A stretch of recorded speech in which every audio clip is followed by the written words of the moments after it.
আল্লাহ তাআলা কিয়ামতের দিন সাইয়েদনা নূহ আলাইহিস সালামকে বলবেন, নূহ তুমি কি দাওয়াত পৌঁছিয়েছো তোমার উম্মতের কাছে? নূহ আলাইহিস সালাম বলবেন, হ্যাঁ আমি পৌঁছিয়েছি। এবার নূহের উম্মতকে আল্লাহ জিজ্ঞেস করবেন, এ নূহের উম্মতেরা, তোমাদের নবী নূহ কি দাওয়াত পৌঁছিয়েছে?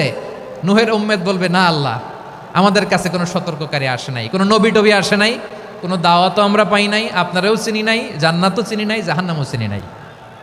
নূহ আলাইহিস সালাম বিপদে পড়ে যাবেন।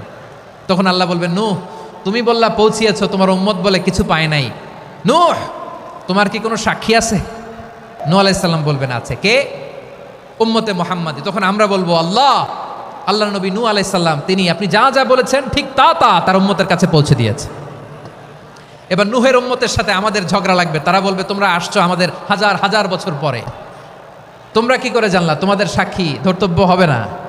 আমরা তখন বলবো, আমাদের কোরআনে তোমাদের নবীর নামে আল্লাহ তাআলা একটা সূরা নাজিল করেছেন, সূরাতে নূহ। আওয়াজ করে পড়েন আল্লাহু আকবার।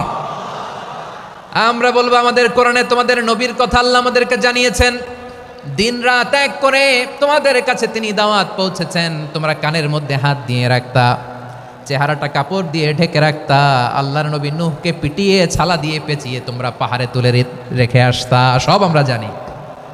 আমরা যখন বলবো এই কথা, নূহের উম্মত চুপসে যাবে। তখন আমরা সত্য বলেছি কিনা এটা আল্লাহ তাআলা জানতে চাইবে বিশ্বনবীর কাছে। তখন বিশ্বনবী আমাদের পক্ষে সাক্ষী দিবেন। আওয়াজ করে বলেন আল্লাহু আকবার।